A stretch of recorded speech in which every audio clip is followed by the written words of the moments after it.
This is the Five Starr Podcast.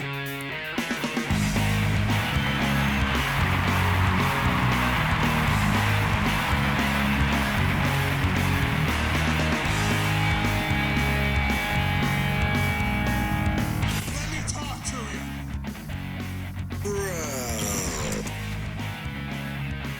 Hi. What do you guys want to talk about?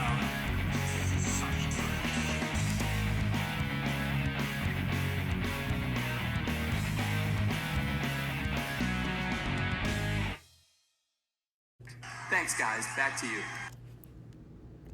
Gosh, I don't know, dude. I mean, these Monday podcasts are going to seem so empty with only doing one segment.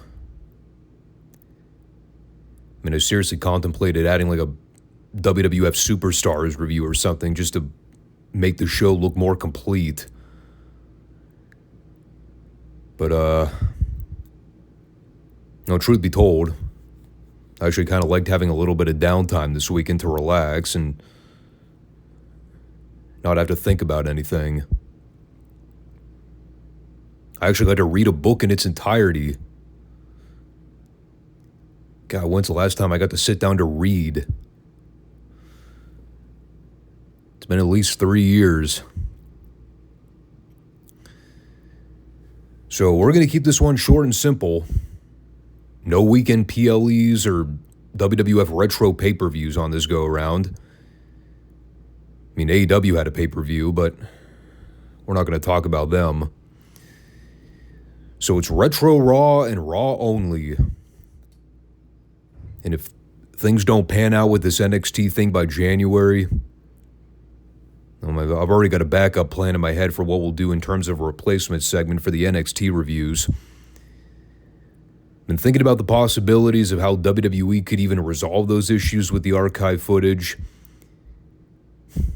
I think it really boils down to whether or not Netflix would be willing to carry the old WWF or WWE content. You know, since they're already going to be housing the Raw library going forward. I mean, I guess it only makes sense that somehow the old Raw footage will wind up there. Maybe they'll rope the NXT library with it. The whole thing's a complete mess. I'm still trying to figure out why the hell Peacock would still have the rights to air the NXT takeovers or any of the other additional content. Like, think about how stupid this is. Okay, they don't have the rights anymore to hold the NXT television tapings, but they do have the ability to house the takeover content, which is already going to have TV footage attached with all the promo packages. And they also still have the special content for like the talent documentaries and the rivalry collections. Those are all still up there. I just saw the other day, there's a Sami Zayn Kevin Owens rivalry series or whatever. Guarantee there's going to be a decent amount of NXT TV taping footage in that, right? So why would Peacock still have the rights to air that if it's technically content that's now owned by the CW network? You see how finicky this whole thing is? Like, yeah, I'm obviously bitter about the whole thing. I mean, if I'd have known the entire NXT library was going to be pulled from Peacock, I'd have probably reconsidered doing an NXT Retro Review Series. Because there's no way to access any of that old content. I don't live internationally, so the WWE network is useless. I mean, you can't illegally download or stream the shit anymore, because none of the pirated websites are going to have 10 years worth of old content sitting around to watch. Trust me, I did my thorough research. This is why I used to videotape stuff when I was a kid. Should have been more ahead of the curve. When I was watching those NXT shows 10 years ago on the network, if I was smart, I would have downloaded them or recorded them on a DVR and burn them to a hard disk or something. I mean, I used to do that with all the old TV shows. Trust me, there's plenty of nostalgia going back through all those old VHS tapes and looking at all the 90s commercials. Anyway, I'm not going to get into another 40-minute tangent about the stupidity of streaming services. We at least have the ability to watch the old Raws through the remainder of the year. So from now until December, we're going to keep it simple and we'll see where the chips fall come January. So this week's Retro Raw was mainly positioned around one thing. The cage match between Bret Hart and Isaac Yankem, DDS. Which, that right there, I had to point out how funny I thought it was when Bret mentioned Yankem's name in the opening VTR. I think it's just because of the fact that it's Bret, and he had a reputation for being way too serious. Hearing him with a straight face call out, Isaac Yankem, DDS. It was the DDS that made me chuckle. I'm like, if anybody else said that line, I don't think it would have been as comical. Solely because it was Bret. That's what made it funny. Tonight, Isaac Yankem, DDS. I'm going to put an end to this. Because even Bret still had to pay respect to the fact that Yankem was a certified kayfabe dental surgeon. Like it fucking mattered.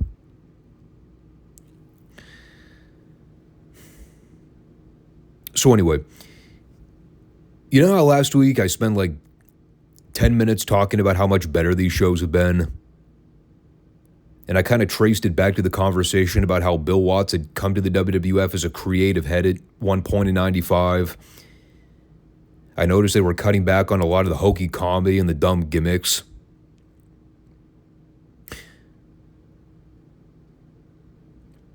Well, I learned my lesson. Don't ever compliment the World Wrestling Federation for anything. Because you'll evidently put your own foot in your mouth. And Jerry Lawler knows all too well about that. It's like clockwork, dude. As soon as I give them the benefit of the doubt, they just turn it around and say, up yours, sir. Like, go back and watch last week's show. Did I not say, yeah, it looks like they finally put Doink the Clown on ice. We haven't seen him for ages. Maybe Watts told Vince that the gimmick is stupid and needs to be put on the back burner. So, naturally, guess who was in the opener this week? It's Hunter Hearst Helmsley versus Doink. Because fuck me, that's why. Unsurprisingly, it was every dumbass Doink match you've ever seen in the last year and a half. Painfully unfunny comedy spots, pulling in Hunter's nose, boxing his ears. Somehow it was still more notable than anything Hunter did during the heat. Which ought to tell you just how much of a boring motherfucker that guy was. Doink missed a crossbody. Hunter won with a pedigree. Doink's head came nowhere close to actually hitting the mat, by the way. He did that thing where he tried to cushion the momentum with his kneecaps, which is probably dumber than just taking a flat bump on your stomach. But what do I know?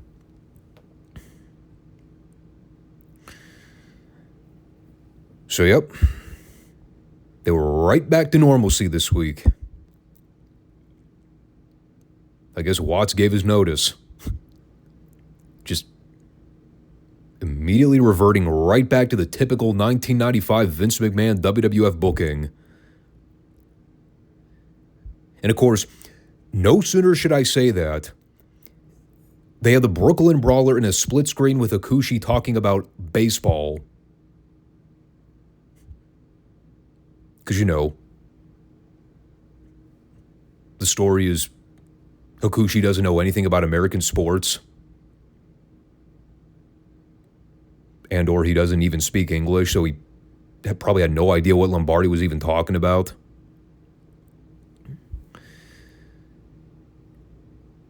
Yeah, I'm convinced Watts was totally gone by this point. So then we had PG-13 versus the Smoking Guns, which also sucked. But more importantly, we have an update on a card change for the In Your House pay-per-view this coming weekend. Oh yeah, by the way, that's coming up. In case you forgot. So, as it turns out, Mabel did in fact injure The Undertaker during another one of their sanctioned matches over the weekend. They were originally supposed to have a match at the pay-per-view, but since Mabel dropped his fat ass over Taker's head and ruptured his orbital bone, well, that's off the table now. So, Gorilla Monsoon has now booked a replacement match. Mabel versus Yokozuna. And to echo Jerry Lawler upon hearing the announcement, what?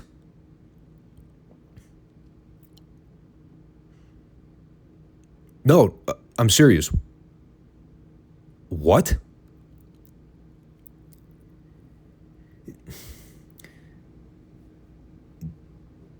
Did I miss something last week where Mabel and Yokozuna were adversarial towards one another? Did we not see those two beating up The Undertaker in the same fucking segment? How do we go from Mabel and Yokozuna, two heels, teaming up to beat on The Undertaker, the babyface, to now we are seeing both heels wrestle each other?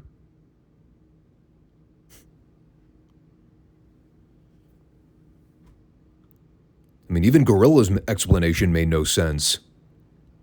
He was basically like, it's going to be Mabel versus Yokozuna because they were involved together.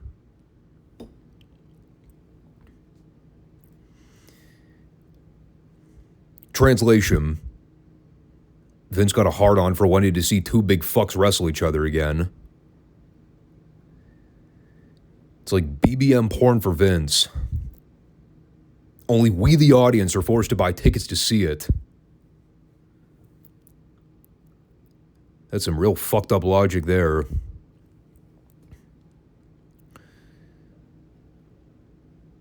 So anyway, something happened during this match. I don't remember. I was barely paying attention. The Smoking Guns went over. That was about all I cared to write down about it.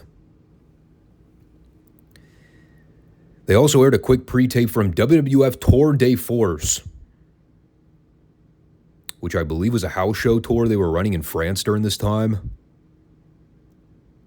It had to have been. I do not ever recall a recurring WWF Force TV series. But this was just Jim Cornette and Davey Boy cutting a heat promo on Diesel, vowing that Davey Boy would leave Winnipeg the WWF champion. Really nothing explicit that needs to be covered in it. But let's talk about this Ahmed Johnson vignette. Because this was,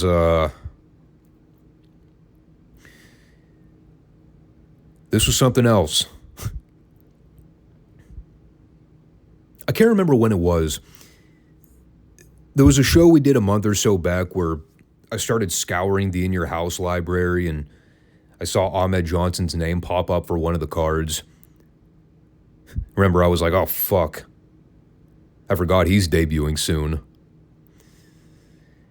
I think he's actually been around for like a month or so now. Mostly been doing dark matches. But this is our first look at him on television. And unfortunately, it would not be our last.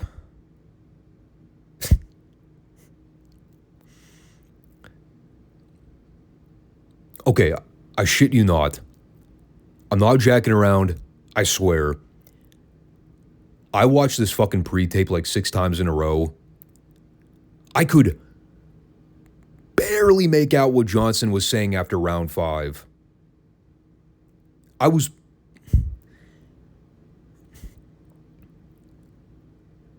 just blown away with how incomprehensible he was.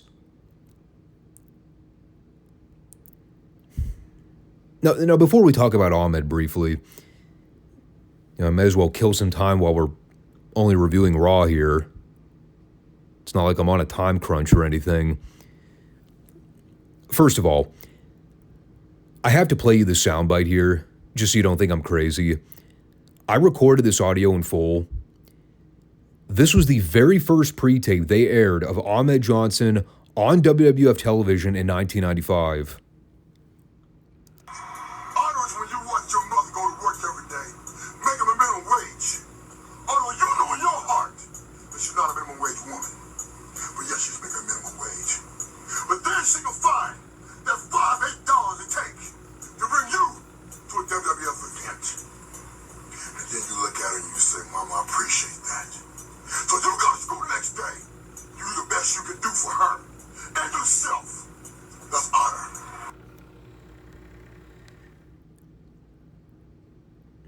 I can only imagine what the closed captioning would read.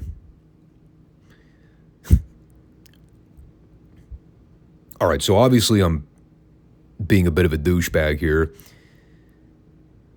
Not about Ahmed being borderline incomprehensible. That was a recurring standout of his entire career. You know,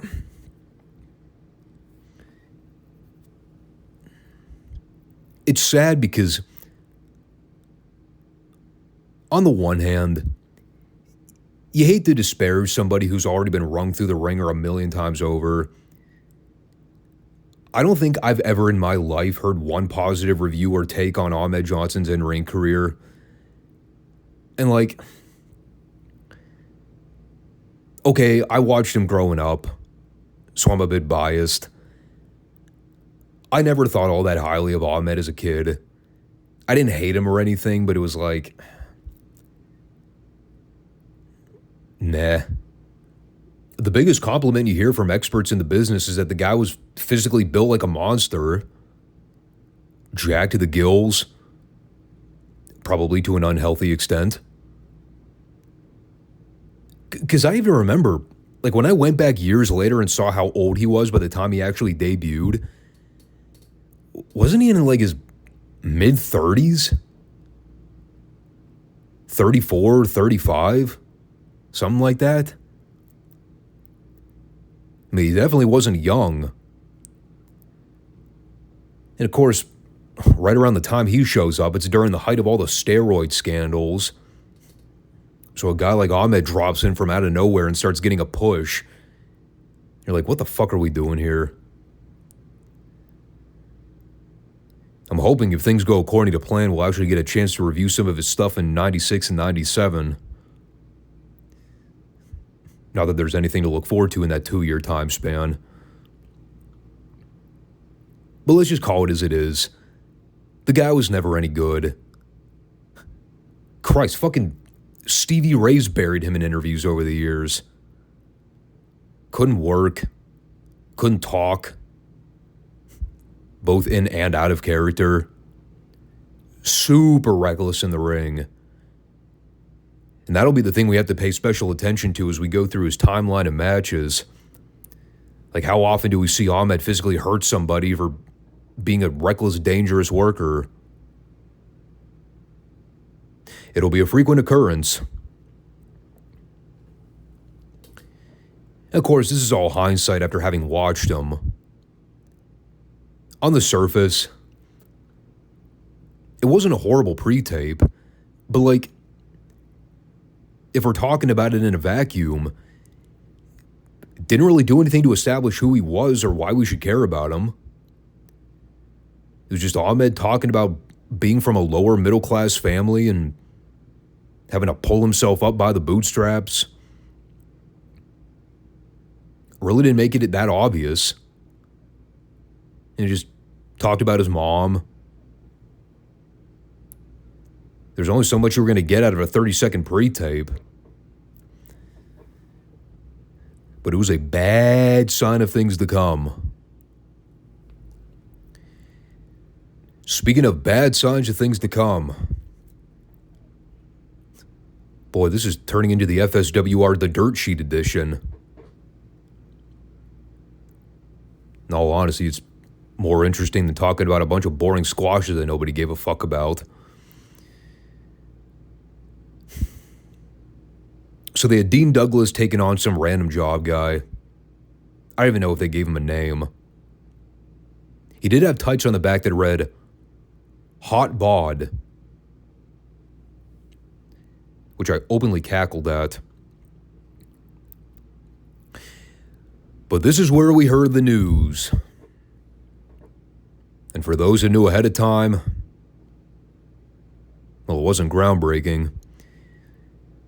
But for the misinformed and or easily persuaded by Vince McMahon and his pathetic line, fucking ass, allow for me to be a proper fact checker. So last week, you may recall, we talked a little about the Syracuse incident with Shawn Michaels and what I thought at the time was a Navy SEAL or some veteran.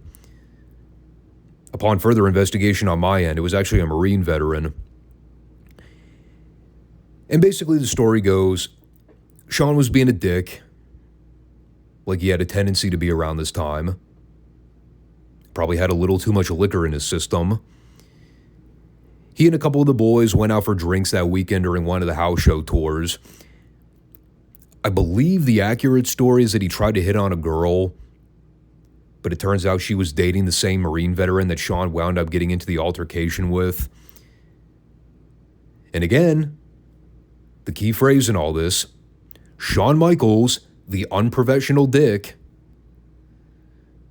well, he decided he was going to keep pursuing her anyway. So, rightfully so, he got his ass pummeled. And there's been debate over the years about whether it was a group attack or if it was just that one Marine veteran that beat up Shawn in the parking lot. Personally, I have a hard time believing it was a gang assault. If a legit trained soldier had a hard time taking Shawn fucking Michaels in a fight, God, he was a bigger pussy than Shawn was. But you knew the company would want to save face. So immediately, Vince is on commentary, going right into damage control mode.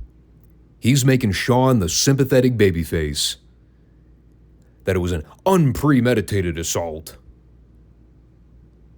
And I'm just sitting there listening to Vince the whole time. I'm flipping in the bird. I'm like, fuck off, dude. You know, Vince trying to say it was a gang attack on Shawn, how he did nothing wrong. And meanwhile, here's the ironic part. Lawler is sitting 2 feet next to him, blatantly calling out Vince for his bullshit. I mean, this is probably like one of the only times where I actively begged for Lawler to just rip into Vince for being an idiot. I mean, like, seriously, come on. I know the internet hadn't taken off by this point, but you had to assume that people would find out the details in some way, right? The fact that the WWF version of the story doesn't actually fit the details of what really happened. All it did was bury the company and expose the fact that Shawn was the biggest fucking pussy on the planet. And I know the diehard HBK fans are going to call me out for that comment.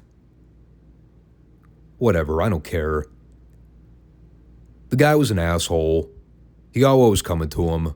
Plain as day. You don't like it? Eat a dick. But think about it from a company standpoint, too. That incident that didn't need to happen, all it did was screw up their plans for the pay-per-view. They had a full card booked ahead of time. But because of what Shawn did, not only did they have to strip him of the belt, but then they had to hot potato the thing around with Dean Douglas and Razor Ramon,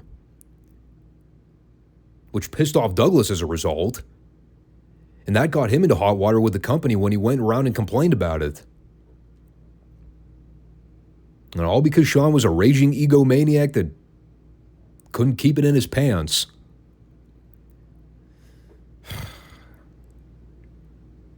The whole thing was a complete disaster.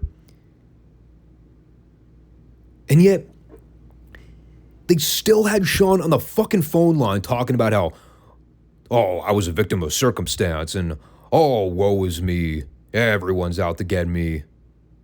I'm just sitting at home licking my innocent wounds. Fuck you, Shawn. Seriously. Bald-headed dick. God, and then these people had the balls to plug a WWF hotline number if the fans wanted to get the whole scoop on the story. Right. Because you were going to call in and get the accurate details. Please.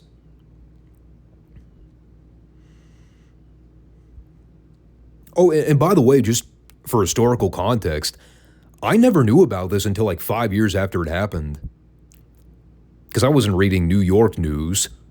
I imagine it was in the Times, but like, I never read the newspaper growing up. Nor did my parents. But when I went back and read that article, I mean, all it did was vindicate everything I've ever said about my hatred of Shawn Michaels in the 90s. That go away, get off my TV kind of heat. The wrong kind of heat. I mean, this segment put a lot into perspective for me. I actually legitimately got angry watching this. I was trying to hold back my gag reflexes the entire time. It was painfully cringe. And only Vince McMahon, dude, only Vince would look at a situation like that and try to make Shawn the sympathetic babyface coming out of it.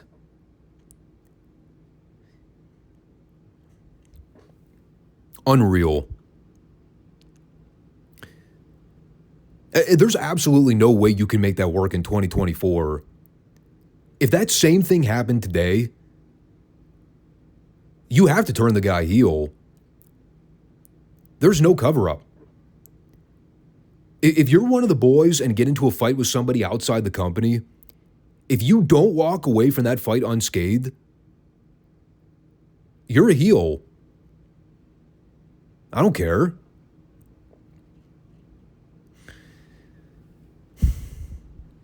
Not in Vince's world.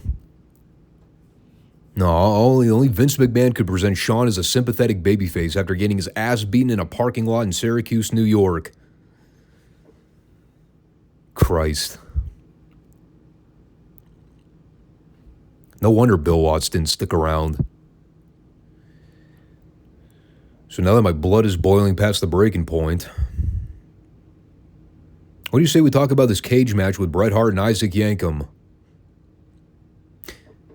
DDS. And of course, they set up last week the stipulation that if Lawler tries to interfere... Let me repeat that so you know I'm not ribbing you. If Lawler tries to interfere in a cage match, then he too will be placed in a shark cage and suspended above the ring. It can't be as simple as, Lawler, you're banned from ringside under penalty of suspension. No, they have to overcomplicate the gimmick even further. So naturally, hey, you'll never guess what happened. Well, after establishing that Lawler switched padlocks on the cage door, Bret and Glenn are having what I can only best describe as a relatively boring cage match.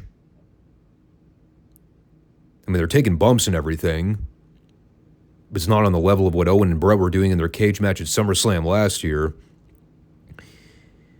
But we get to the spot where Bret has a sharpshooter applied on Yankem, and after rendering him unconscious, he starts to climb to escape the cage.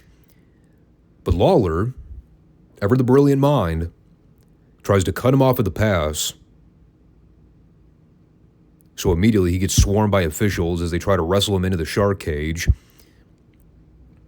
Probably the best part of the whole thing, Lawler's still got the earpiece and the microphone clip on, so we can hear his commentary the whole time. And so they go through the whole rigmarole of locking him in the cage, hoisting the gimmick up in the air. Meanwhile, there's just sort of a match happening in the background. They got all these overhead camera shots in the arena to show the shark cage. Bret and Yankem, meanwhile, are just trading spots. They're just having a pro wrestling match here. Lawler at one point actually gimmicked himself so he could start to have a nosebleed midway through. That was kind of funny. Actually got a laugh out of that. And I mean, there's always going to be the argument, Lawler drawing too much attention to himself and making it all about him here. Truthfully, it probably made the match a million times better as a result. Because otherwise, it would have just been Glenn and Bret having a boring cage match for 15 minutes. Nobody wanted to see that. So they eventually get to the spot where Lawler reaches into his pocket and pulls out the key to open the other padlock. So he tosses it down to Glenn, but Bret cuts him off and starts doing like 17 more wrestling moves in a row before just finally climbing over the cage to win. So, in the end, overbooked. Yeah, kinda. Did it necessarily deflate this segment as a result? No. It had its territorial roots in there, I guess. It was kind of Memphis-y. I, for one, am just glad this interminable Bret Hart-Jerry Lawler feud is finally over. I've been over this thing since the fucking Doink debacle in 94. And there's been so much stop and start booking in this feud. I've always been of the opinion that, done correctly, a Bret Hart-Jerry Lawler feud would have been great. But it would have had to take place outside the WWF umbrella. Because once you let Vince get his fingerprints on it, you can pretty much bet it's going to be ass. And that's kind of the story of the Bret Hart-Jerry Lawler feud in the WWF. Say what you want about the talent. I was a Lawler fan. Took me a long time to come around to Bret growing up. But I respect him. But at the end of the day, it just didn't work. It was way too hokey.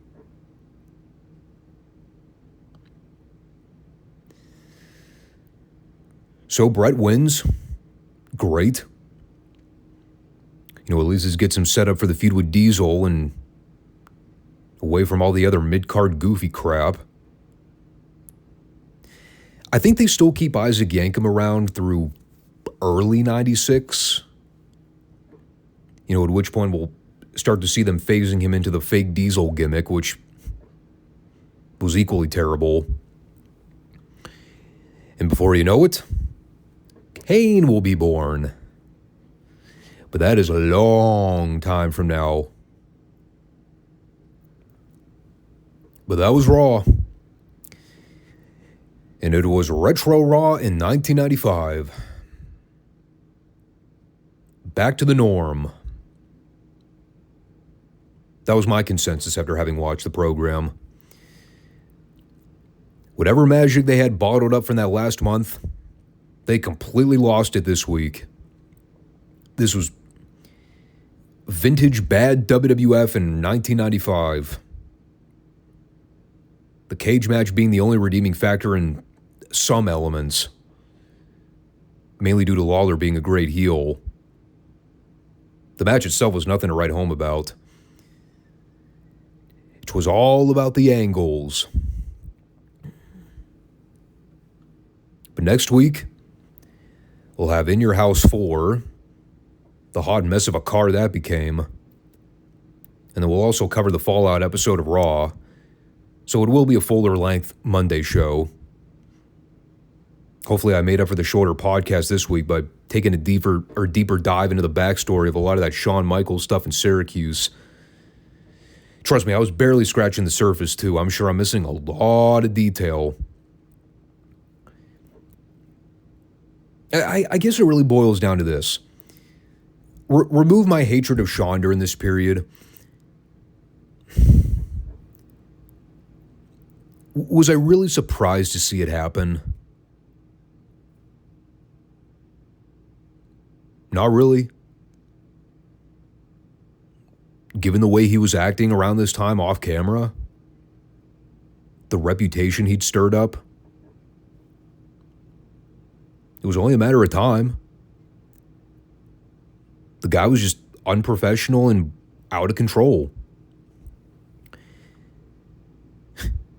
I guess the fatherly instincts in me just looks at a situation like that and thinks, man, I hope this would be serving as some kind of lesson for him to get himself in shape and stop acting like a prick in front of everybody. Be a good representative of the company. And I think in actuality, all he did was boost his ego. Especially knowing that Vince was not going to punish him for it. And that was the most damning evidence out of the whole thing. You had to assume that Vince knew at this point that he was going to go full in with Shawn Michaels. That he wanted him to be the guy. This incident happens. Nothing sparked him to change his mind. And keep in mind, too, this still all predates the curtain call in MSG, which I'd argue is even worse than the Syracuse debacle, because that exposed the business in more ways than one.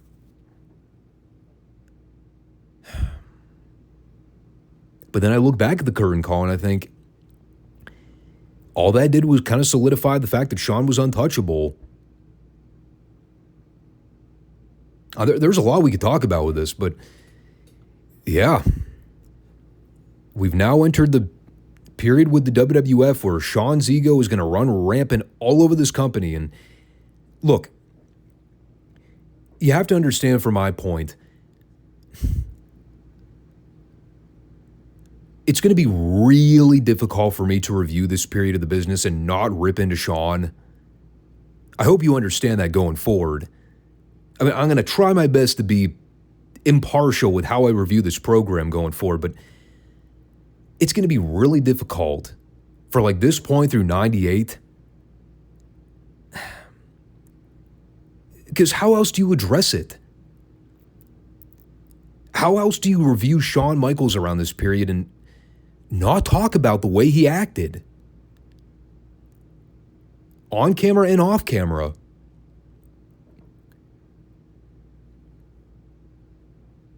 Even if you're a diehard Shawn Michaels fan. And look, I've been open about it too. I've talked about it on the channel before. When he went away and had that back surgery and then came back in the early 2000s, I had a different perspective on Shawn after that point. Whatever time frame we're talking about, like early 2001, early 2002, whatever it was, up until the point he had that retirement match with Taker at WrestleMania, I was okay with Shawn during those years. In fact, I came to respect him quite a bit. The fact that he changed his attitude and got himself in better shape, physically and mentally. But at the end of the day, it doesn't neglect everything that happened pre-2000. In this period right now that we're talking about, this is peak, out of control, unprofessional Shawn Michaels on every level. And even if you're a dyed-in-the-wool HBK fan through thick and thin, you can't watch him during this period and not think, God, this guy was an asshole. And not the good kind. The kind of asshole where you strongly consider not wanting to do business with him because all he's doing is dragging your company reputation down. And the fact that Vince was so blind not to see it, that's the mesmerizing part.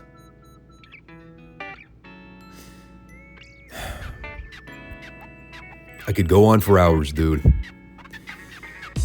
But we're not going to do that.